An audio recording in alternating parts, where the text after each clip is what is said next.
Hello and welcome to the Riled Up podcast, affiliate of Out of Pocket Sports. I'm Riley Haltom, and with me is my great co-host, Presley Rhodes.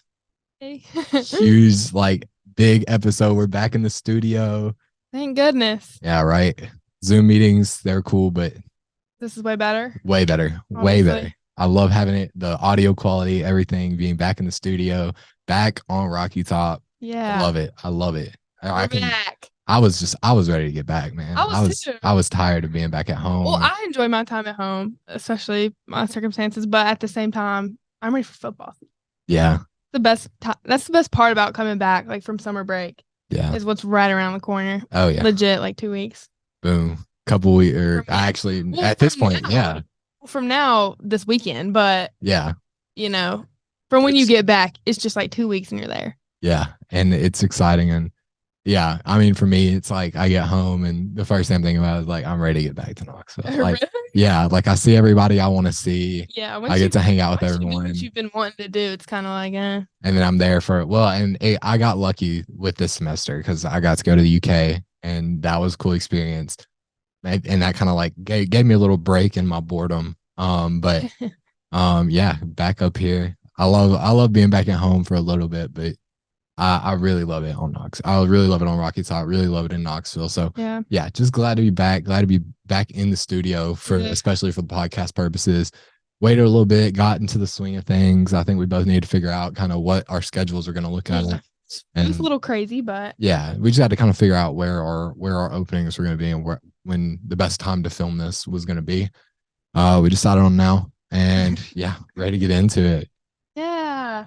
So yeah, no, you got to like a little celebrity meetup, didn't you? Guys, I met Peyton Manning. That's cool. I know. It's really cool. I know. It was okay. So here's how it happened. I don't even know if I told you the full story. I really don't think I did. So I'm gonna be honest. On Monday, Wednesday, Fridays, I have 3 classes back to back. My last 2 classes are with the same professor, same building, different room though, but same professor for the last like 2 hours. It's such a stretch. Like I dread it so much. I love my professor, but like I just dread that. Right. And I'm not even gonna lie. I didn't think about skipping, but I was just like, I was on a time crunch that day already. I had to get off and go to work, and I was like, I'm gonna have to leave this class early, or I'm just not gonna go. So I legit thought about that, and so I took my precious little time. I had like 20 minutes in between class. I went to the bathroom, whatever, and I walked with my friend Natalie to where our class is about to be. And there's a bunch of people in there, and they're all in suits and like in the classroom. Like it's in the music building, so it's not like complete windows, but there's little slits of windows in the on the door. And so there's a bunch of people in there, and we're like, oh, okay, so we're just waiting outside. Well, then I was kind of like, I don't know, my curious self. I just like looked in the window and I freaked. Like I looked in the window. I said, Natalie, that's Peyton Manning. And she was like, no, it's not. Natalie's jumping up and down. Like she had zero control. She was like legit jumping up and down. I started videoing just because I didn't know what else to do. I tried to get low so nobody could see me in the window, and I just zoomed in. And I was like, that is literally Peyton Manning right there. And I was freaking. Like I've always told myself, no matter celebrity, Peyton Manning, like whoever it was, like I'd be cool, calm. You think you'd be like, cool, hey, can I get a pic? Like, just like you're cool, calm. No. In the moment, the video that I have, I was shaking, like visibly. And in it, I was like, oh my gosh, what do we do? What do we do? What do we do? And so we waited and we waited and we waited. And he had like 8 people with him. Like our Dean Major was with him, like bunch of people with him. And when they came out of the classroom first. I think they thought we were like fangirling. Like there was like 3 of us out there. I think they thought like we had tracked him down and we were waiting for him to come out. But in reality, we were just waiting on our classroom to open up. Right. But you could tell they were really annoyed. But I mean, I felt bad, but I didn't feel bad enough to not ask for a picture. So he came out and he did the whole, hey, and then he just kind of kept, like, he didn't keep walking, but he kind of like turned a little bit. And I was thinking, whoa, can we get a quick pic? And he was like, of course. And he was so nice. Like, he was really nice. That's like all he really said. But you could tell he was so annoyed. He just got done guest lecturing his first class. And you could tell he was it was a lot. And I mean, I expect it to be. And anytime he's going to be on campus, it is going to be a lot. Kind of feel for the man on that aspect. But, not enough to not ask for a picture. So he stopped and he was very nice. And whenever he walked away, he was like, "Go Vols, you guys have a good school year." And then he just walked away. And I was like, I just couldn't believe it. I texted my mom. I texted everybody. Immediately posted the picture. I was like, I just met Peyton Manning on the first day of those. Wait, was that the first day? No, it was the second day of classes. This was Monday. It was the first full week of classes here.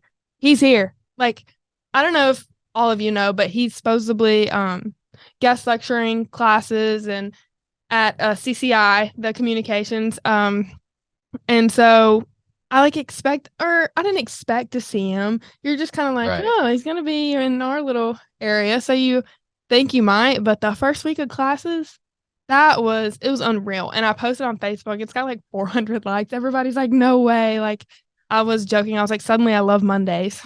But one thing that I didn't realize about him, he is massive, y'all. That man is big.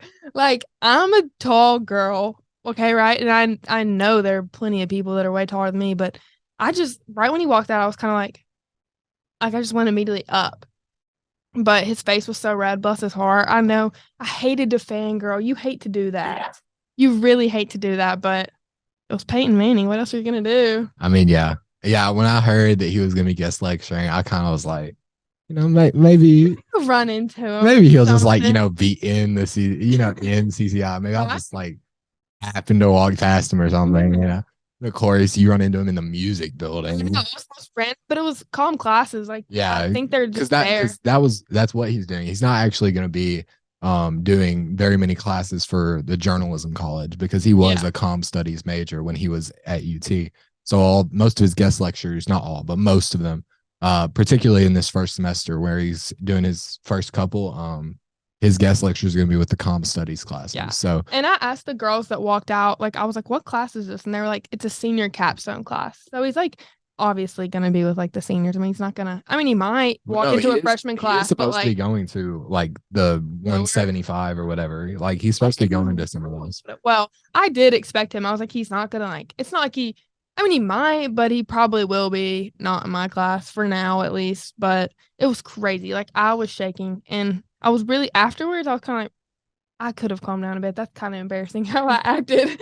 But the two people that were with me, Natalie and my friend Carson, we were all doing the same way. And after it happened, every single one of us were kind of just like, we really freaked out over that. A little bit embarrassing.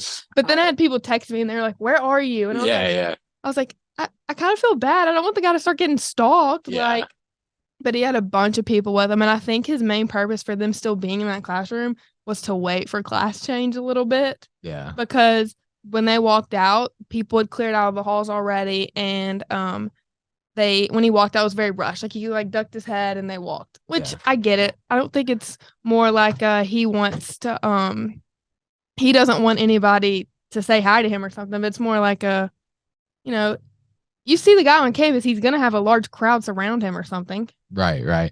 And I mean, with who he is and his spot, especially at this place on Rocky Top, like, it's inevitable. I mean, it's going to happen, but that's the king of Rocky Top right there. Yeah. That's the sheriff. Like, everybody, like, there's a picture, the huge poster of him on the wall right over here that y'all can't see. Side you too. Oh yeah, he's right here on the wall, right here. You can barely see him in the camera, but yeah, I mean, that's Peyton Manning. He's gonna be anytime he steps on this campus, that's gonna be he's just gonna have this air of celebrity around him. Like, people don't really do that with these student athletes that are currently on campus, right? Like, I see Riley West and Katie Taylor, just in my classes, and they're incredible players. Exactly. Yeah. That's not how incredible players, people that are going to go, and do big things in their respective sports. But, you just don't act that way around them because, I mean, especially when you're in classes with them, it's just like, they're just going to, normal kids. But then you see a guy like Peyton Manning, who obviously, king here on Rocky Top, went on, did some incredible things in the NFL and, comes back to campus. That is the sheriff. Right. Whenever the news came out, I was like, that. I kept telling my mom, I was like, this is like Matthew McConaughey teaching film at Texas or wherever he is. I was like, that is crazy. I was like, how many legends? Like, first off, it does probably bring, I wouldn't say it brings a bunch of people here, like our football atmosphere and everything already does. But like, that is really gonna, for one, I hate to say this, it's gonna encourage students to go to class just a little bit. I mean, but you're totally at the same time, like, it is gonna I don't know. It's more like, I wouldn't say it's just sweet, but it is sweet. Like he's giving back. He really is. Like he knows how big of a person he is and the status that he has and carries, but he also does know, like, not that he owes anything, but he is giving back. Like that's basically what it is. The class that he went to was one of his former professors' class, and from what I read, like they were really close. Like he really was like a mentor for him and stuff. And I don't know. I just think it's sweet. Like I do, because he could be in anywhere he wanted. I mean, that's probably one of the busiest people on the planet. Yeah, for with sure. All the things that he's between Omaha Productions and all the different things, all the guest appearances he makes on things. Crazy. And I know in his time on campus, just recently he's been doing some things for the, athletics department as far as promotional videos and things like that. That guy's got to be one of the busiest people on the planet, And he's making sure to cut out his time for his school. Right. Yeah. Beyond just, being Peyton Manning, he's got Omaha Productions that he's running, and beyond just being Peyton Manning and coming to the classes and, it being a cool moment for the kids, that is like, he's genuinely a media, genius. Like, he is. He's got Omaha Productions. He does all these different things. A good friend of ours who's actually been on the pod before, Jack. Jack's interning for Omaha Productions, and I think looking to do a more permanent role with them. But between his work, you see what he's doing with like Greg McElroy. He's got Nick Saban on the show and things like that. Like they do so much work in the media, in the sports media world that it really does mean something for him to come back and impart some of that knowledge on this next generation of people that are trying to do things like he's doing it, get in that media field. So it's really cool to see him do that, and super cool moment for you to get to meet him. I'm jealous. Home screen. Of course. I mean, yeah, why wouldn't you, Why wouldn't you? Everywhere. It's just like, oh my gosh, you're so lucky. And I don't know. And now, not that I don't think it's a big deal, but now I'm kind of just like, yeah, I met Peyton Manning. Brush it off. And I talked to him for like 10, 15 seconds maybe. Nothing big. Just met Peyton Manning. But like I don't know. I think the way it happened was just cool. Like, I don't know. It just made it more real. Like when that news came out, you're kind of just like, oh yay. But like, then you see him in a classroom, like actually doing it, and you're like, that is crazy. Also, the fact that it was like so coincidental that it just happened to be. Yeah, I know. On the way to your next class. I know. It was that I very almost just didn't go to, like a 50-50 chance I was going to go to that. So it's crazy because that was like, I had my first class in the comm building or in the music building last semester, and I was like, I don't want to be here. Like, get me out of the music building. I want to go back to the communications building and have my classes there. But it's so weird. I hate being in the music building. Comm building's my home. But made it a little better though, didn't it? Yeah. Now I'm like, I've got it. Today I even thought when I went to that class, I was kind of like, what if he's still going in the classroom before me? Like, it just makes me really want to go there now. By chance, he's still in there or something. Maybe he's teaching a comm studies class in there. Yeah. Yeah, that would be insane. Yeah, I hope he comes back. Hope he's around a little bit more. Get to see him. That would be cool. Yeah, very. I need to get my picture with him now because you got to get your picture with him. I know. I told my dad, I was like, I got my picture with him. If I see him again, I'll leave him alone. Like, I'm not going to bother again and ask for a picture. Right. I got it. I got it done. So. You did get it done. Well, no, just a couple of days from now, got some big news here on Rocky Top. Big old game, big old event every year. The start of the Tennessee football season. Yeah. It's almost football time in Tennessee. Thank goodness. Thank goodness. We are so ready. We've been and hyped up. Yes. I'm so excited for this season more than the last season. Yeah. Really? Yeah, I am. Just because I feel like, we lost a few obviously, but like we still have potential. We still got a crazy amount of talent, but like Georgia at home. Yeah. South Carolina at home. Yep. Alabama in Tuscaloosa. Yep. We ready. Florida in the swamp. Yeah, we ready. Kentucky at Kroger Field. That's not really ready. That big. Yeah. At Kroger Field. Watch, now that I say that, that's the game we lose this year. We are Tennessee fans, but yeah. So Vols taking on the University of Virginia Cavaliers. I think that's right. Taking on the Cavaliers.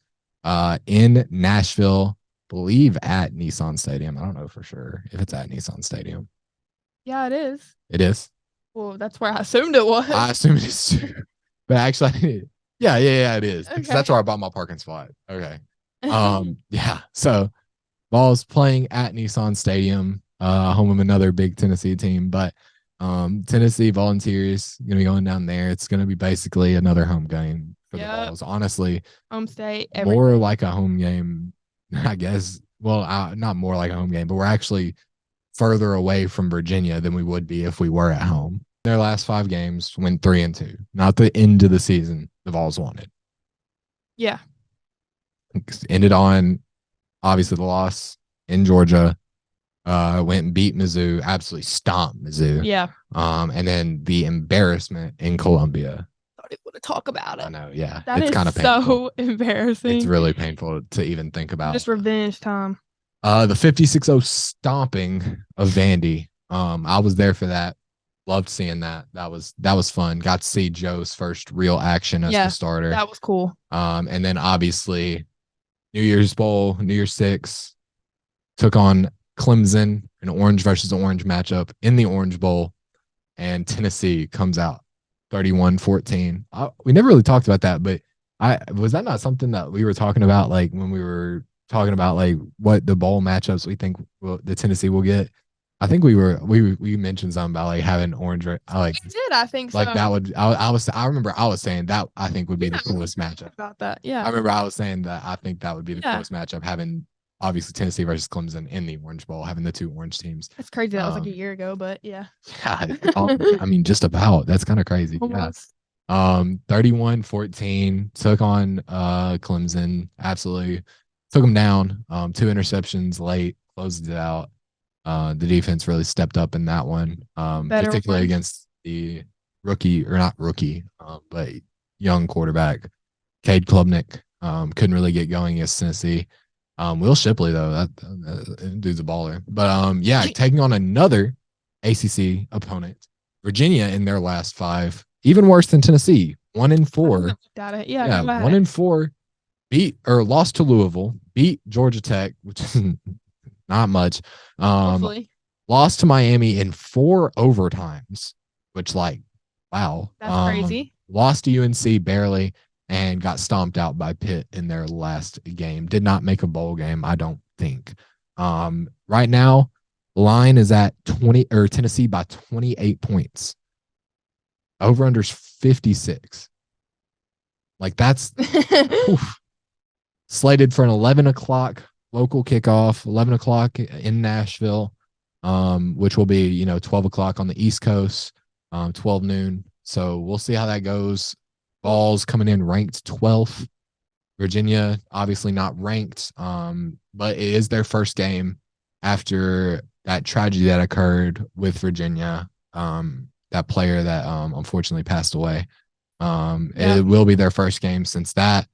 And they're going to be playing for something, but the Vols, I think, are going to be able to take care of business. Going to be in Tennessee, basically a home game. It will be basically going to be filled full of Vols fans. Crazy. Yeah, our student tickets sold out. Yeah. All of our away student tickets have almost sold out. Have you noticed that? Yeah. Florida's gone. This was gone like 2 weeks ago. Hey, Vols travel. Did you not see what they did in Death Valley? You not see what they did in Death Valley? That was crazy. Took over Death Valley. That was insane. Allegedly one of the most difficult places to play in the SEC, and the Vols went and took it over. Y'all don't worry about us. I think in the head-to-head, I mean, a lot of people say it comes down to these 2 hardest places to play in the SEC are either Death Valley or Neyland Stadium. And I would say the Vols won the head-to-head right there. Oh, yeah, for sure. Vols won the head-to-head as far as home field advantage. Yeah. The Vols went in there and took over Death Valley. It was crazy. At a noon kickoff, I'll give them, all right, it was noon, whatever, but still. Noon kickoff against LSU. Tennessee fans would have been filling that stadium. It would have been crazy. Nobody's leaving at halftime. No. That's not what people do here at Tennessee. No. Never.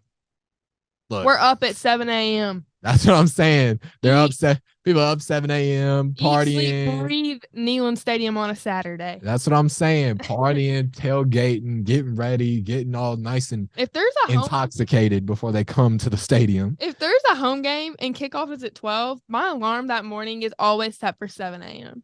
I have to have a little bit of period. I wake up, eat my breakfast, then I start getting ready. Then I'm on campus, 10 o'clock. Take pictures of the game. I'll probably wake up at 10 o'clock. No, I'm on campus at 10 o'clock, tailgating. Wake up at 10 o'clock. Wake up 2-3 hours ago. I wake up, get dressed, march my way over to the stadium, get on the field about an hour early. You are up. You better be there. I hate that excuse for them. Hey. And I saw people on Twitter That's using what I'm it too. saying.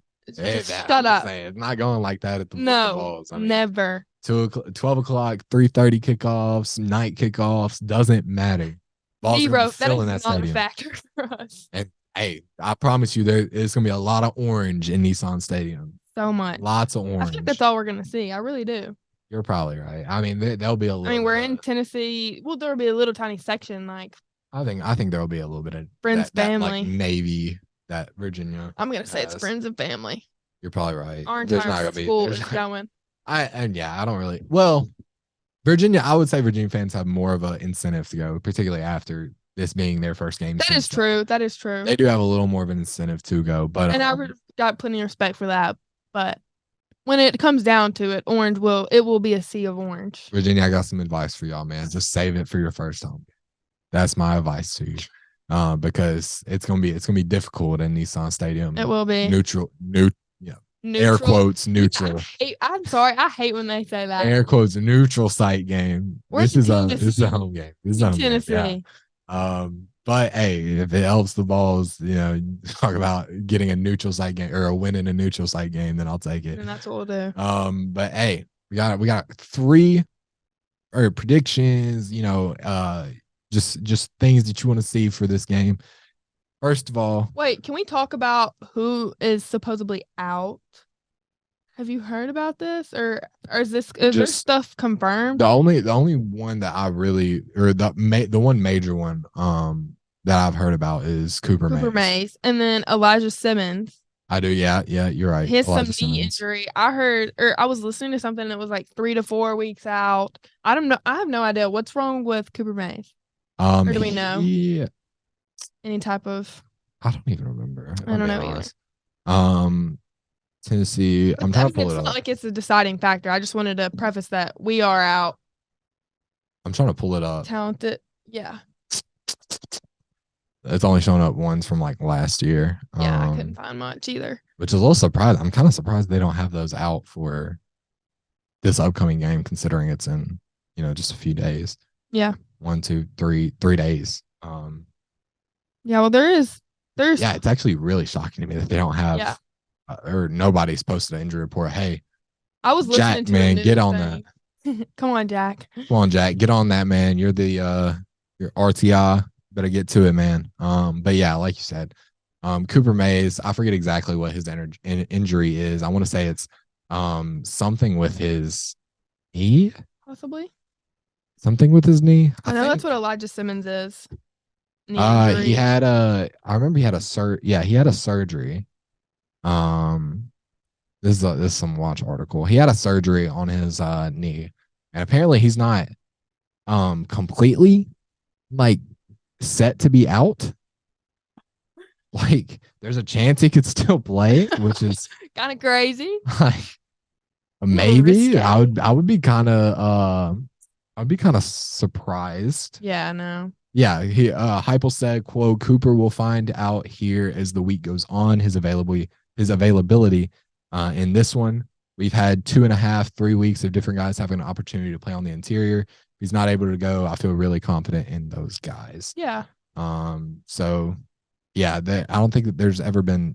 I believe it's something with the knee, but I'm not sure. But yeah, there's like a minor procedure being done or was done. Yeah. And he may or may not be back for the Virginia game. And if he's not, like Heupel said, I really don't see I don't either. I just want to major that is out, whatever. And like Virginia's missing, I think they're like top pass rusher. Mm-hmm.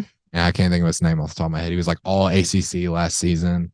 And they're not going to be with him in this game against the Vols, which is rough because you're going to need all of it. Yeah, you're going to need all the pressure you're going to get. Because in this first game, Virginia's strategy needs to be make Joe Milton uncomfortable. See if you can force him to make some mistakes and stuff the run. Stuff in the run against the Tennessee Volunteers is the most underrated part of succeeding against the Tennessee Volunteers. You have to stuff the run against them, or they will run down your throat, and that's what they did all last season, and nobody really talked about it. But Jabari Small and Jalen Wright, they ran down your throat. Yeah, they gashed like Jalen Wright in that, like, just for one example, in that Orange Bowl game, had that 42-yard run. Crazy. Absolutely flipped the field. Vols go and score on the next play, I believe, or that it was a field goal. I don't know exactly, but Vols do score on that drive, and it's just because they have that ability at the running back position, particularly now. You got Jalen Wright, who's this elite balance back, very hard to bring down. He's going to keep going. He's just got to hold on to the football, and obviously that's what the coaching staff has been working with him on this entire offseason, and what they've really honed in on for him, and they believe that he's gotten better in that area. And if the coaches believe he's gotten better in that area, then I'm inclined to believe he got better in that area. Jabari Small, not the most explosive, but that's a workhorse back guy that can make the one cut and just absolutely, lower his head and just go through somebody. And then you got Dylan Sampson, young guy coming in and, gonna get more of a role this season than I think people might expect. And he has a lot of explosiveness in his game. That's going to be a major thing for him if Vols need a change of pace, somebody to really just explode through the gap and gash somebody. I mean, Dylan Sampson might be the guy. So yeah, that's what the Vols got at running back, and that's how they're going to hurt you this season. But Presley, MVP prediction. Who do you got for the MVP of this game against Virginia? Okay. I want to see. Okay, I put mine on here in like parentheses as a duo. I want to see Squirrel White. He's my favorite right now. And Joe Milton as like a duo, just like come out completely unstoppable. Okay. I know. Like, it's kind of that's solid. That's solid pick. For a minute, I was kind of like, but this is where I'm going with it. So yeah, that's a solid pick. And I don't even know that Squirrel White's going to be a starter. No, and I don't care if he is or not. I don't but know what his snaps are going to look like. That, I think, is probably the most interesting part of this first game, to me at least, is seeing what the snap count is among these wide receivers, because that's the one thing the Vols have too much of. Yeah, they have too much talent at wide receiver. You got Squirrel White, who's at this point I would say has the best connection with Joe Milton. That's what I'm saying. Like, as a duo, like I just want to see them two completely dominate out there, and that's together, kind of. Yes, that's what they've done every time the two of them have been on the field together. Is they dominate together. I just want this to be Hooker and Hyatt, like, just Hooker and Hyatt. See, I kind of want that, but I want it with Dante Thornton. And that's valid too. and I'm not I agree with that. And that, I think, I think you've pretty much got locked in Rue McCoy, Ramel Keaton on the outside. Yeah. Those are going to be your guys that are just absolutely, and obviously Dante Thornton's going to be able to go on the outside. Squirrel White can play on the outside. But I think generally those are going to be the two guys that you're going to have. X and Y is going to be Rue McCoy, Ramel Keaton. Those are going to be your guys. Ramel earned the opportunity last season. Probably had the best catch of the season for the Vols. That diving hands forward catch against Florida. Yeah. Where he like laid out completely. That's probably the best catch the Vols had. There were a lot of really good catches. Yeah, it's been tough competition, but that was great. That was probably perfect. That was probably the best play that any wide receiver made in that season, in that last season. Ramel Keaton definitely earned it. Brew McCoy, obviously, he's the guy at that position. He is the alpha, the one that's gonna go alpha. That's the alpha. He's gonna go out there and he's gonna be the wide receiver. Yeah. I think that's pretty cut and dry. The way he plays, the physicality that he plays with. Another guy that makes big time plays for the Vols. You think of the catches in the Alabama game, that last catch to set up the field goal. Yeah. Absolute playmaker. And then you got kind of in that second tier, you got those two on that first tier, and then in that second tier, you got Dante Thornton and Squirrel White, and both I think are going to contribute. It's so exciting. That's the thing. And it kind of happened that that way last season for the Vols too, having 4 wide receivers that contribute. Yeah. You had Jalen Hyatt, Cedric Tillman, Ramel Keaton, and then a little bit of Squirrel White. Yeah, definitely like one of the least of my concerns ever. Yeah. I think going into the season, that's what a lot of people are saying is wide receivers the one thing the Vols don't really have to worry about. No. I still see people.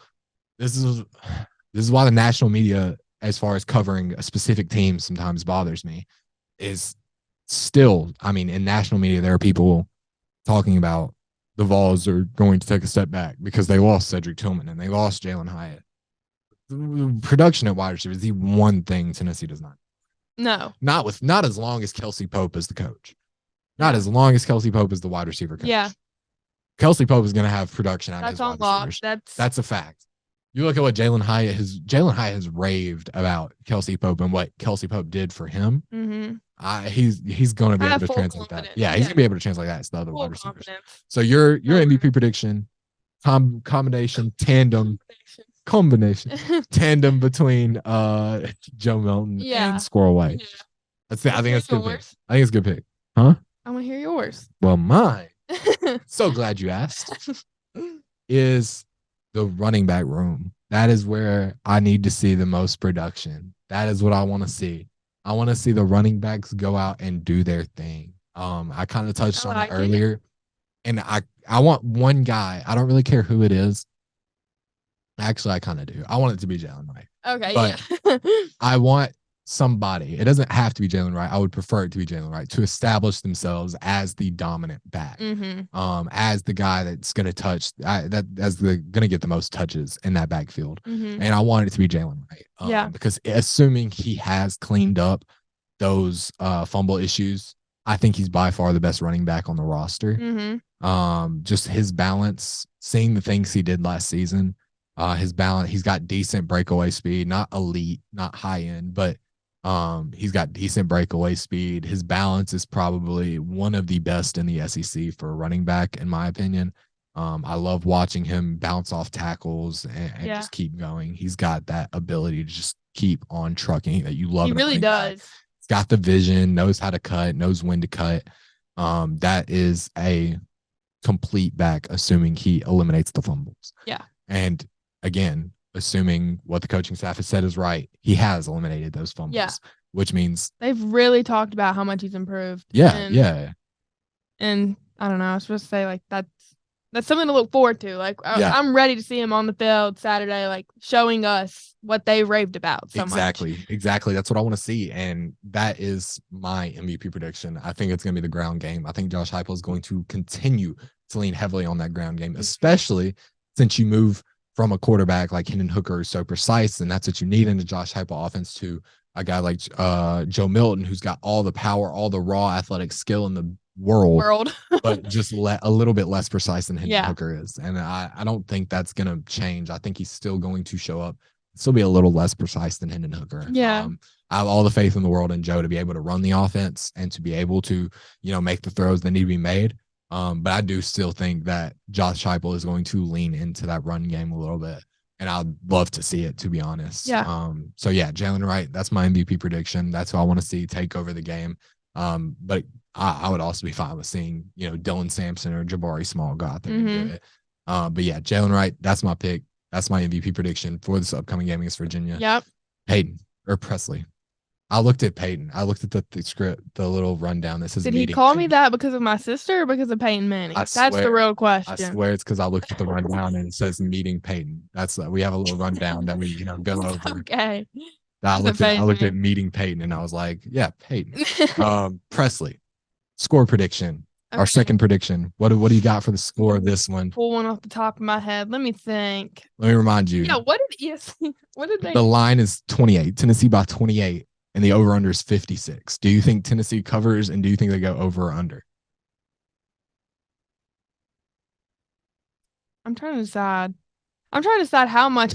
Okay, obviously, first off, we're winning, but I just want to say, okay, I'm trying to decide on how much confidence I'm really putting into the first game season.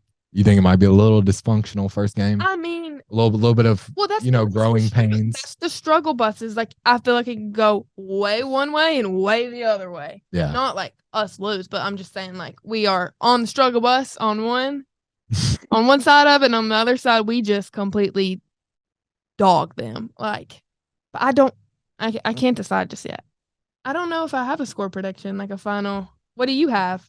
Off the top of your head. Okay, what? Go. 56-16.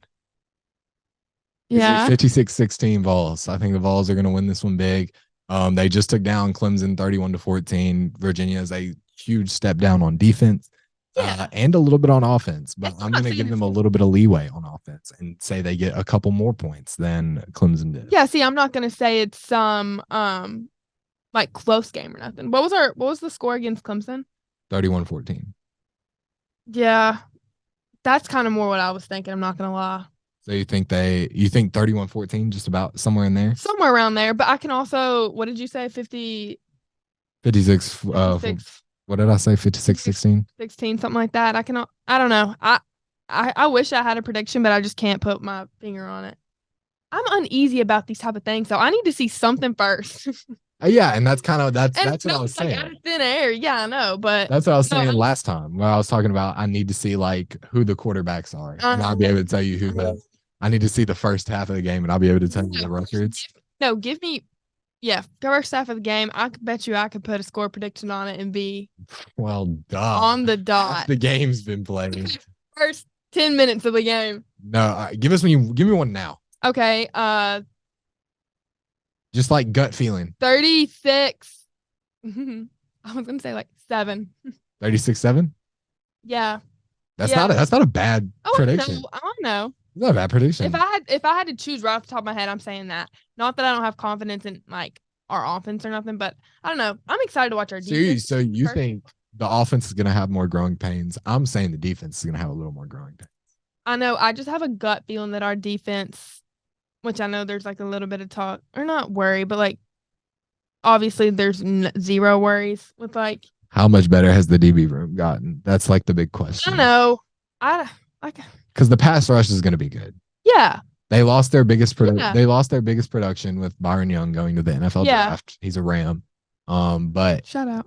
Yeah, shout out Byron Young. But that I still think the defensive line is going to be good, and they got a lot of production at linebacker to transfer in. Yeah. Keenan Pili. Yeah. That's gonna be a baller. On the defensive side of the ball, how is he gonna fit in? And then you had a couple of transfers at corner, but you're genuinely probably looking at the same group kind of starting. Tamarion McDonald, he's gonna be at start. Tamarion McDonald was really getting better and better, I think, as the time went on. I think you got like Danico Slaughter. I think another year as a pure corner, because remember he was playing safety, then switched over to corner last season. I think another full off season playing cornerback, I think that's gonna be really beneficial for him. Yeah. And then you got like who's even starting in the other corner position? Did I say Kamal Haddon? It does say Kamal Haddon. Yeah. Ooh. Or yikes. We have an or. But yeah. Oh, and it's the same way with Danico Slaughter or Gabe Judy Lally. Yeah, but the transfer I was talking about. Well, I would see it being Danico Slaughter, but I agree. I also think it will be Danico. I think he's by far the better player. Yeah. He hits like a truck. Honestly, you probably will see Kamal out there. Yeah. And that's not necessarily a bad thing. Not horrible. He's got a whole off season. I was about to say he's had some time, I think. That's also an or Warren Burrell, who we wanted to see a lot of last season, but he could not stay healthy. And I think that kind of contributed to the defensive back room, how much they struggled. Tyler Barron going to have to step up to replace that production that you lost with Byron Young. Mm-hmm. Then you got obviously Jalen McCullough. He's still there. Tank. Can't hate on that, leader of the defense. Yeah. And then Wesley Walker, who is the, PFF darling. Mm-hmm. PFF called him the highest graded safety. I don't know if it's in all of college football or just in the SEC, but one of the highest graded safeties in the country regardless. Yeah. So shout out Wesley Walker for that. Hope to see more of that from him. So yeah, a lot of production I think that they're going to get out of defense, and I do think this defense has the chance to be better. That's what I'm saying. Like which I think that's very universal or very wide feeling of everybody. Yeah. But like, I don't know. I'm excited to see our defense because I just really want to see them really improve, put the gas on, and just go. Yeah. A lot better than last year. I've said this before on this podcast. And I feel like they have. I've said this before on this podcast, and I like when a game is very defensive. Yeah. I like seeing defensive battles. Mm-hmm. And obviously you don't really get much of that with Tennessee. Usually they're, all gas, no brakes. Yeah. Offense, which is, don't get me wrong, very entertaining. And yeah. Very entertaining. Of course. I love watching that. But I also like the gritty defensive teams. Yeah. As long as they're able to do something with their offense to supplement how gritty that defense is. Yeah. That's why, a team like Iowa isn't fun to watch because they're, super gritty on defense, but their offense is scoring like 3 points a game. Yeah. Not fun. It's pretty ugly. But when you get a team that, can keep the score close and just grind out a defensive win, I love seeing stuff like that. Mm-hmm. That's not going to be the Tennessee Volunteers this season by any stretch of the imagination. Don't get me wrong. I'm just saying. That's why I like to see defensive teams, and Tennessee's not going to be that. Their goal is going to be score more points rather than hold them to less points. But I think with the talent that Tennessee has on the offensive side of the ball, that's not a bad strategy to go with. But I know everybody in that building wants to see the defense improve. Mm-hmm. That's just a fact. Defense wasn't great last year. Reason they lost the 2 games they lost. So hopefully they can put it together and win some games because of that defense. Yeah. Which is going to be necessary when you're playing teams like Georgia, when you're playing teams like Florida in the swamp. Yeah. When you're playing teams like, Alabama in Tuscaloosa. Those are not going to be easy games. Those are games that you're going to have to win by trying, everything you got in the playbook. They're going to step up, but everyone's going to have to step up, particularly on that defense. Yeah. But also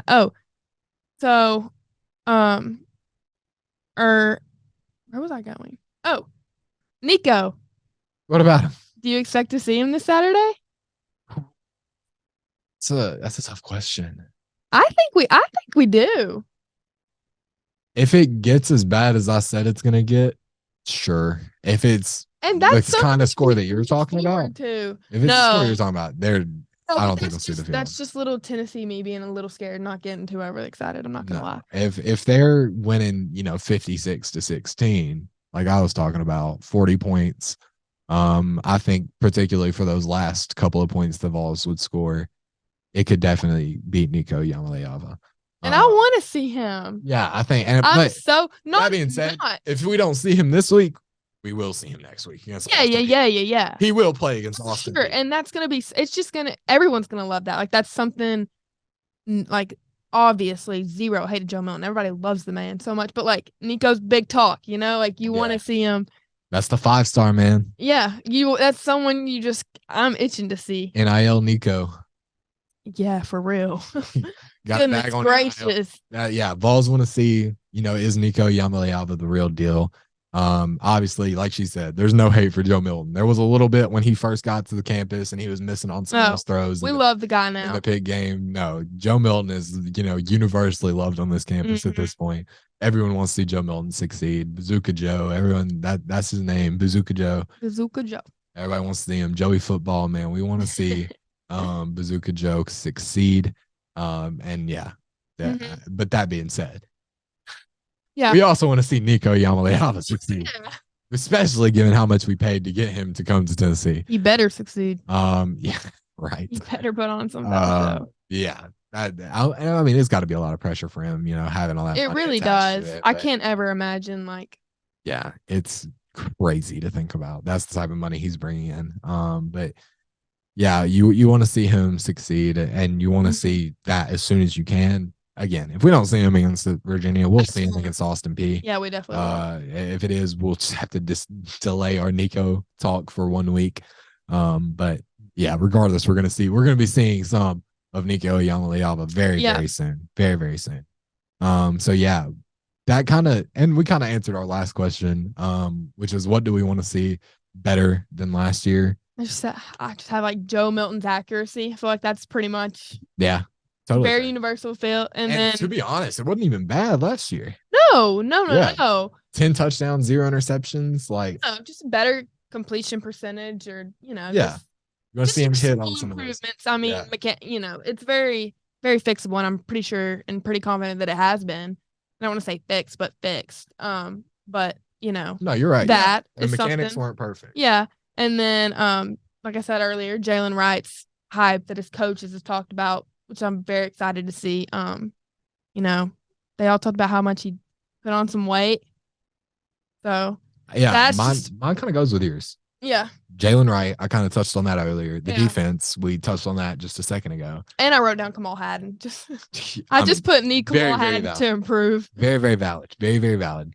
Rough into the season there for Kamal Haddon. Certainly would wish to see a little something better out of him. But yeah, you said Joe Milton's accuracy. I'm not as concerned about the accuracy. I'm a little bit concerned about the pocket presence. Mm-hmm. Can Joe Milton manipulate the pocket? Will he know when to break off and run? We saw that was the reason Tennessee lost that game against Ole Miss 2 years ago. Yeah. He broke out of the pocket, ran out of bounds, time was out. Yeah.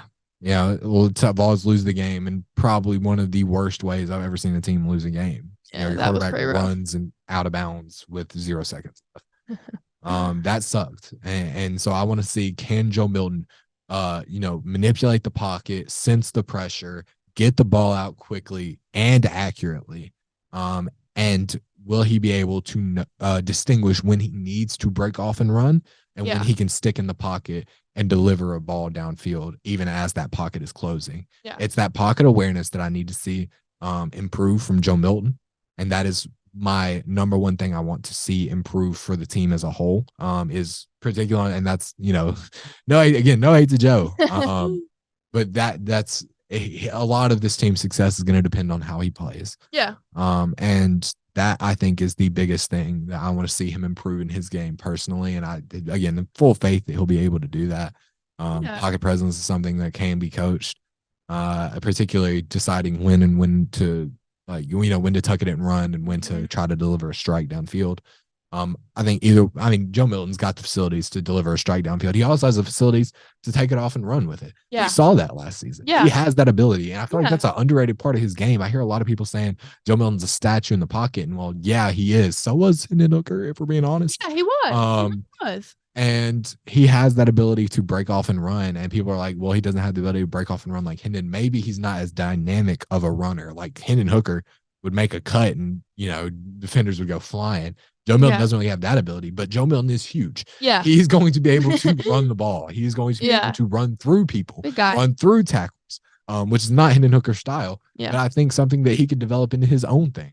And again, working in that quarterback room with Hendon Hooker every day is going to help that type of, mindset develop.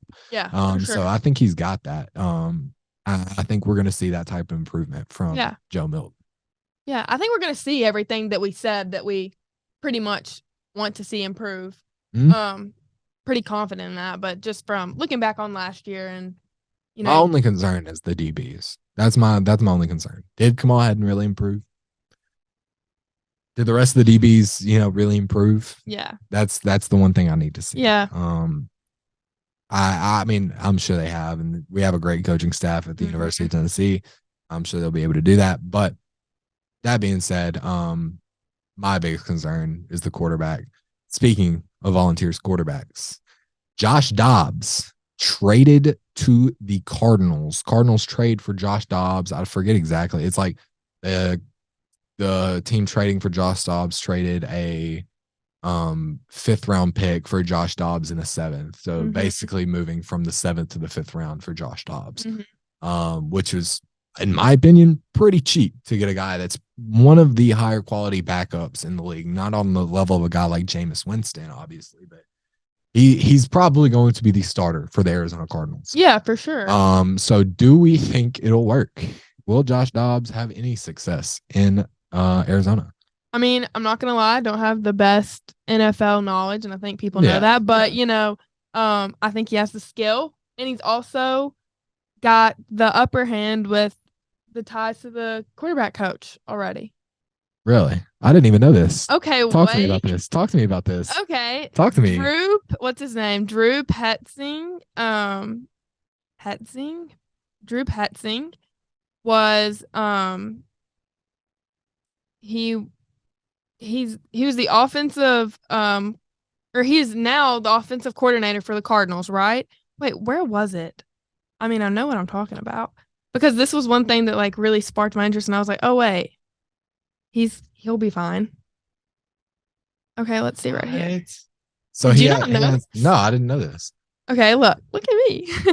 Yeah, right. Okay, wait. Dobbs has experience learning an offense similar to what the Cardinals are running now. He spent 22 season in Cleveland where Petzing, if that's how you say his last name, was the quarterback coach, and he's now So he's the quarterback's coach in Cleveland, now the offensive coordinator in Arizona.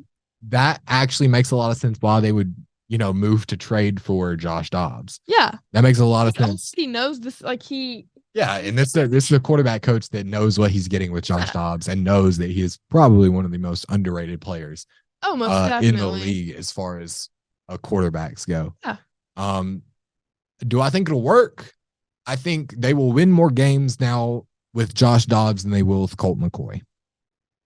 That being said, for our second question, how many games will they win with Dobbs? Maybe one, maybe two. And that's by no fault of Josh Dobbs' own. No. That being said, like I said, Josh Dobbs last season with the Titans played incredibly well. Really, really well. Really, gave them a chance against the Jaguars, who, playoff team, did really well in the playoffs. I don't know if I'd say really well, but did well in the playoffs. They absolutely Josh Dobbs made the Jaguars beat him when he was playing with the Titans. Titans were one of the worst situations for a quarterback to be in last season. Yeah. You look at him now and it's like, oh, that doesn't look that bad. You got DeAndre Hopkins and Treylon Burks and Chris Moore. That's your starting three wide receivers. Kyle Phillips when he gets healthy. That looks good. But at that time, it was Nick Westbrook-Akina as your wide receiver one, which, oh my gosh. Yeesh. Nick Westbrook-Akina is your wide receiver one. Their offensive line looks nothing like it does now.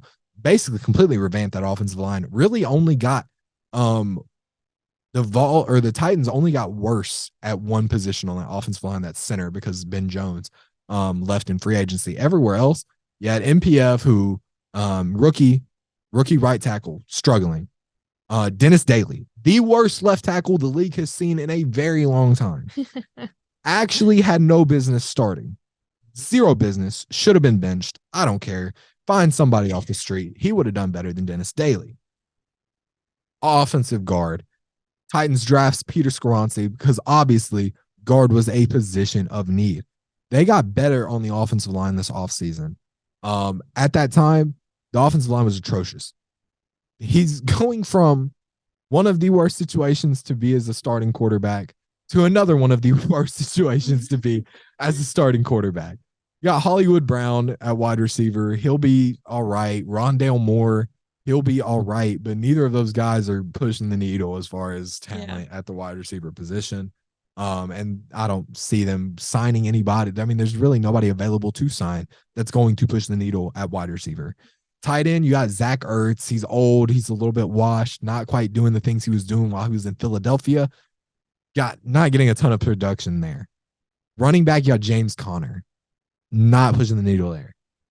Offensive line, one of the worst in the league. Did just get Paris Johnson Jr., which, good ups on them. Paris Johnson Jr., he's a great prospect. My favorite offensive line prospect in the draft, who I wanted the Titans to get ultimately in that first round. Didn't fall to him, obviously, with Cardinals taking him at 6th overall. He'll be great. But other than that, you don't really have much going for you on the offensive line. And his defense is one of the worst in the league, too. Arizona is atrocious. Probably the worst roster atrocious. Top to bottom. Huh? That sounds atrocious. Yeah, top to bottom, the worst roster in the NFL. Josh Dobbs also probably going to be dinged as the worst starting quarterback in the NFL. Mm-hmm. But again, he's not really going to have a fair chance to prove them wrong. That's very true. Because Arizona sucks so bad. Yeah. Not going to put them on, winless alert. I think they will win one or two games. They'll steal a couple. And that is completely because of a guy like Josh Dobbs being able to do what he does. Because I think I have full faith in him. He knows how to run an offense. I saw that with Tennessee. Yeah. He gave Tennessee the best chance to win when Ryan Tannehill wasn't available. And I think he'll be able to do. I mean, he had a couple of brain dead, just moments where he's throwing terrible interceptions. I think he did it twice in the 2 games he started, where it was like he had these 2 really dumb mistakes. And then the rest of the time he's throwing darts all over the field. Mm-hmm. So he's not gonna, I think, lift them to 5-6 wins. That's just not in the cards for the Cardinals. Yeah. But I certainly could see them picking up 1 or 2 wins with Josh Dobbs. Yeah. And I think like that. anyone that was here at Tennessee can tell you how, and anybody that knows anything about Josh Dobbs can tell you he is a cerebral quarterback. Yeah. He knows what he's doing. He's smart. Yeah. This guy's an astrophysicist, rocket scientist, works at NASA. This guy's smart. You don't have to worry about him being an issue, and as far as knowing how to run the offense. Mm-hmm. Josh Dobbs got that. Yeah. And he had it while he was at Tennessee.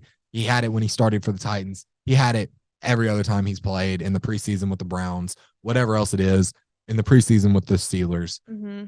We know what we have with Josh Dobbs. Yeah. And the Cardinals got a little bit of a steal there, getting him for just a 5th round pick and getting a 7th round pick in return. So yeah, moving on from there. Speaking of things in drafts, we have a little new segment by the idea of Miss Presley over here. A draft segment where we're drafting things, doing our top 5.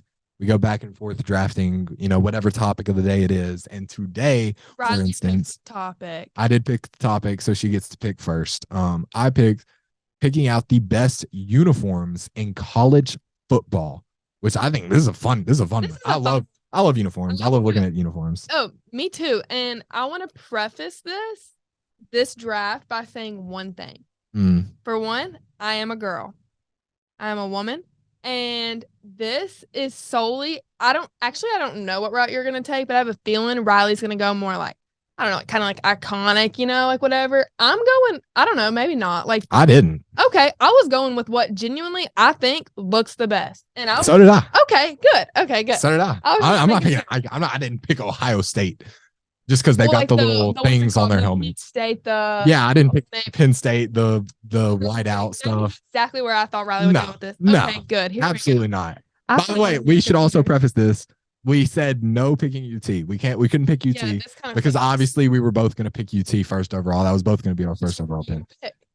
Huh? Well, which uniform were you going to pick for Tennessee overall? Oh, you were talking about specific uniform. I just picked teams in general as far as like their total kit. But it's okay. Oh, if I'm picking a specific Tennessee uniform, I'm picking the Smoky Grays. Oh, I'm picking all black. I mean, that's fair. Yeah. The blackouts are fire too, but I just something about that. The smoky gray helmets with the helmet or with the mountains on the side. I love that. Okay, but anyway, like more specific, but that's okay because Presley, you go first. Okay, well, I'm so scared to say my picks. Just say it. Okay. Well, my number 1 was Tennessee All Black until I realized he said we can't do that for some reason. But my number 1 is going to be the Ohio State Grays. Okay. Those are so sexy. Those look so good. I did not want the Ohio State ones. I looked at Ohio State and Ohio State was like number 1 on every list. And I was like, I don't really care that much about Ohio State. I love those jerseys. Like they're iconic. Silvery gray with the red. It looks so good to me. But that's what I'm saying. And the articles I was looking at, they were talking about like just their red jersey, white pants. Oh no, I'm going the silver grayish with the red. That was like way better than. I don't care that much about the Ohio State jersey. Are they iconic? Sure, but does that mean they are the best looking uniforms in college football? No. Yeah. I will say their little thing that they have going on with their helmets where they put the little stickers on it. That's a little bit cool. That's cool. I'll give them that. I'll give them their nod there. Okay. Well, for mine, I'm going with Oregon. Like top to bottom, I think Oregon's got some of the coolest uniforms. They've missed a couple times, but that's because they go bold with what they do with their uniforms. They do go bold. And I appreciate that. I appreciate that they take risks with the uniforms. And I think some of them have turned out really, really good. I think some of the eggshell ones, like the gray and black eggshell one, that one's really cool. I really like the way that one looks. And the fact they do it, and they're the Ducks or whatever. I think like the highlighter green and yellow, like I kind of like that as well. Like you think of the Marcus Mariota era ones, like I love those. So I'm going with Oregon for my first overall pick. Okay. That's okay. I'm going UNC. UNC, that was one of my backups. That was one of my backups, just outside of my top 5. I'm going UNC. I like those. North Carolina, like that blue is like one of my the little powder blues. That's one of my favorite colors of all times. My Jordans are the UNC. Like I love that color. That's a good pick. I can't die for my school to be those colors. I can't diss that. I do like the powder blue that UNC, and like I said, that was one of my backups on the back burner for me. For me, my second overall pick, maybe a little bit of a sleeper. I don't know if you would have even thought of this one, but I'm going with TCU. Okay. The Horned Frogs. Think about this one. The purple. Hold on. I gotta pull this up for you. I gotta pull this up for you. And I'm gonna throw. I'll throw it up on like the YouTube. They'll be thrown up on the YouTube. See it. The TCU blackouts. Those are pretty nice. I really like. I would have never thought. I really like the TCU blackouts, and even their regular ones. Like I think just black and purple. That's such a good color combination, and then the silver mixed in too. Like that. I love it. I think it looks so cool. I don't like the uniforms that they have with the red alternates. Don't like those. I even think their whiteouts look good. The blackout looks really good. But yeah, by far, if we're talking specifics, the blackout for the TCU, so cool. That's a great love pick. Those unis. And yeah, definitely my pick for number 2 on my list. Now, Presley, number 3 on yours. Florida. The royal blue with no, you didn't. No, you didn't. Yeah, I did with full confidence. Florida? The royal blue when they're wearing listen to me. Hold on. When they're wearing the royal blue with the and it all has like the little orange outlines, like I'm not gonna lie. Our high school is royal blue. Like I love royal blue. I think it's a great color, especially for the school. But I've never thought Florida colors were perfect together, but whenever they add that hint of like the orange outline on it looks so good together. It really does. It's almost like a neon little highlighter popping out. Yeah. Like it looks really good. And I got to give them that because it looks good. So that's fair. For me, for my third pick, I'm also going with a Florida school, but not the University of Florida. FSU? I'm going with FSU Seminoles. Let's back up. They've got these like all black, or not all black, but they're like black jerseys with red shoulder pads, and like the helmet's like a fade black to red, and it just looks really cool. And then obviously their basic uniforms, the red with the I don't even know, tan, I guess. I love that combo. I think it looks really good. I like the designs they have on the shoulder pads and things like that. I really like the spear for the helmet. I think that looks good. Yeah. So I'm a big fan of those. Again, I really like that. They have a black one that same thing. I'm gonna throw it up on the YouTube. It's got black. I think I'm also gonna start. I think since we're doing these draft segments, I'm gonna post these on TikTok. Yeah. Post them on TikTok, Instagram, push those out. But anyway, they've got these like black ones with like this black to fade to red helmet with the yellow gold spear. Like it looks really cool. It looks really good. I'm a big fan of those. So Presley, what's your number 4? I don't like saying these names out loud. The Ole Miss powder blues, like the baby, like almost like the UNC color. There we go again. I mean, it looks so good. I see the route you went with. You went with a lot of like blues. Besides Ohio State, UNC, Florida, Ole Miss. Baby blue is my favorite color. Like I said, well, I guess a certain type of blue is my favorite. I have 2 favorite colors and they're both a certain type of blue. So yeah, but like those look so okay. The UNC ones I was talking about, white, were the all white, like with the baby blue. The Ole Miss ones I'm talking about are like I think they wear white bottoms with them most of the time, but like the baby blue, like the powder blue jerseys. Those look like the red stripes on the elbows. Like kind of very minimal on those, but I love them. They look so good. All right. So for my 4th one, I'm again going to the state of Florida and picking Miami. Yeah, they've got some good jerseys. I think Miami, I really like their green ones, bro. I really like their green unis. They also have these neon black ones. Like, look at that. Those are dope. Got those like a cool. U on the visor. Yeah. Hello? Okay, look. That's cool. These uniforms, whenever they have, I like when they don't have as much green because I'm not a big green fan. Look at the all green, though. The all green together, that one looks cool. Yeah, it looks okay. I like the all green. Turf to me. I don't love green. See, I like the all green. I also like their I like their orange ones. I think the orange ones better, they look good, and particularly when they do like these orange color rush type jerseys. I think that's cool. Okay. Orange color rush alternates, I guess. But yeah, that neon black one that they have blows my mind. Love those. If you're confused, I mean, look up neon Miami football unis. You're gonna see it. And for your last pick of the draft, not last pick of the draft, but your last pick of the draft. Okay. Best college football unis. What's your number 5 pick? I'm going Notre Dame's Navy. Okay. Navy jerseys. I don't hate that. I think they wear gold, or I like whenever they wear the gold bottoms and the gold helmets with them, but the navy and the gold together look really good. I don't hate that. There's my shade of blue that you said that you weren't gonna go like iconic and with Ohio State, UNC, and Notre Dame. Yeah, but I meant like as an aspect of like people I don't know, like I meant it in a certain way. Yeah, I see what you're saying. No, I didn't intentionally. Like I know I kind of did, but at the same time, like I'm not talking about the old school OG like Penn State, you know what I'm saying? Like that. Like I'm talking about just what they're wearing now. Those color schemes just look so good, and I love navy. That navy and black is like my favorite colors, other than blue. But yeah, those look so good, and the gold it makes the navy pop too. Yeah, that's a good color combination that I would never thought of off the top of my head. Yeah. I think, shout out Notre Dame. Notre Dame does nail it with their uniform. I'm surprised neither of us picked either of our top 5. What do you mean? Like, none of those were in my top 5. Oh, none of yours were in my top 5. That's kind of crazy because my last one is kind of like a backup in there, but really TCU. Yeah. All right, my last one, a little bit of a sleeper pick. I'm going with Eastern Carolina. Okay, a little thing about me. I like the color purple. What? Yeah, we can tell. I like the color purple. If you couldn't tell, TCU in there.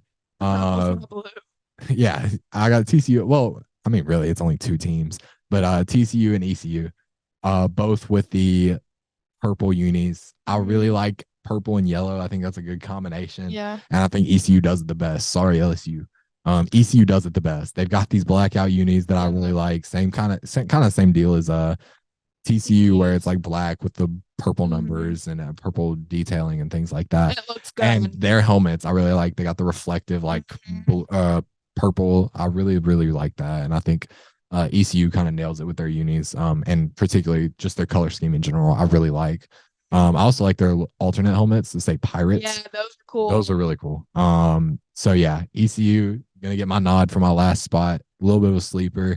A couple of honorable mentions. So I had a couple of backups in case Presley picked one of mine. Or let's hear them. Yeah, I had for my backups UNC, which I mentioned earlier. One of my backups, I do like their powder blues. Love it. For my other backups, I have Arizona State.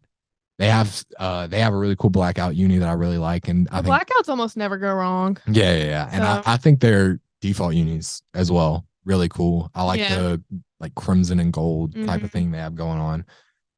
And then for my last backup, I'm going with UCLA. I think I thought you were gonna pick them that blue and gold. I like that blue. I thought you were gonna so much in your actual draft, but yeah, that was one of my backups. Yeah. So yeah, solid list. I think I love my list. I would wear any of those schools. Not that I love the color orange, everybody, but there are so many other schools like with just perfect color schemes, in my opinion. Like UNC, that is chef's kiss right there. I like look. If I was picking about which ones I like the most, TCU and ECU would have been 1 and 2. But I knew I was gonna get away with keeping ECU for last, so I drafted that last. Yeah. But yeah, to finish up our recap it. our drafts minus UT. We weren't allowed to pick UT. Drafts of the best unis in college football. Mine, Oregon at number 1, TCU at number 2, Florida State at 3, Miami at 4, and ECU, Eastern Carolina University, at 5. Presley? Mine was Ohio State at number 1, but the Grays. Number 2 was UNC. Number 3 was Florida. And my number 4, the Ole Miss Powder Blues. And at number 5, I put Notre Dame's Navy. Solid list. Love the list. The Vol fans are going to crucify you, though. Oh, I'm sure. You but put it's so Florida and Ole Miss and Ohio State all on the list. You're literally lying to yourself if you tell me that they don't have good color schemes, though. So, I mean, I don't really care that much about Florida's. I don't like off the top of my head, if you were to ask me, like, what school, Tire Union, United States, like, whatever, has the best colors, like, Florida wouldn't come to my mind, but their jerseys with that little pop of orange, it looks good. It looks good. That little pop of orange, the outline, it looks good on the Royal Blue. I also feel like the Ole Miss ones, it's just UNC's, but UNC does it better. Yeah, for sure. That's but kind of I like the color red, and I like the little pop of red they got in them that UNC doesn't have. But that's fair. It basically is the same difference. Yeah. Yeah. But yeah, that's gonna like wrap it up for our draft. Tell me what y'all think of the draft segment. Yeah. I think it's a lot of fun. Presley had some interesting ideas for it. Really exciting topics. She gave me a whole list to think about. She was like, which one do you think we should do? And he picked it was great. Love this topic, but I've got some. I will totally admit, yeah, this one compared to some of the other ones, boring. This compared to some other ones, this one is boring. But yeah, we'll get to some of those later. Maybe not the craziest one first. We'll wait on the craziest. Well, I get picked next week, so we're not doing that. Y'all will have to see what we're talking about here. I know what I'm talking about because I'll be really excited for the segment. Oh Lord. But yeah, that's gonna wrap it up for this episode of the Riled Up podcast. Appreciate all y'all for watching, all y'all for interacting and whatnot. Always. We're gonna move to do a little bit more on our socials, posting clips and things like that, particularly TikTok, Instagram. Maybe moving some of these clips over to Facebook as well, making a Facebook page or something like that. Because right now I've just been kind of reposting them on my personal. Same. So yeah, we're gonna look to get some more interaction and get some more short form content pushed out there. I think also we kind of planned for this to be a shorter episode, but it ended up being long anyway. Yeah, we just like to chat. We're chatty individuals. We planned for this to be longer or shorter. So if y'all want us to move towards more shorter, please tell us. Yeah, let us know. We'll make shorter podcasts. Yeah, we will. We can definitely do it. As of right now, this episode's probably around an hour. Yeah. Maybe even over. Which we were talking about. We were talking about before we came down here. Oh, it's gonna be like a 30-minute episode. We're gonna make it quick. We've been down here for a while. If you want us to move to a 30-minute type format, and we could probably even do 2 episodes. That's what I'm saying. We can split it up. If it's better for it to be split up, or if you like the long, Yeah. Let us know. Yeah, let us know. We're love for the people. We're for the people. We're for the people. We're for the people. We're for the people. Just let us know, and we'll get it sorted out for y'all. But yeah, again, thank you so much for watching. We appreciate it. Whether you're listening on Spotify, watching it on YouTube, whatever it is, we appreciate it. Any type of support, we appreciate y'all for supporting us and doing what we want to do. Yes. So yeah, big shout outs to Out of Pocket Sports, and check me out at Riley Halton at Full Press Access. Yeah, there you go. All right, thank you all for watching, and we will see you all next time. See y'all next week. Time.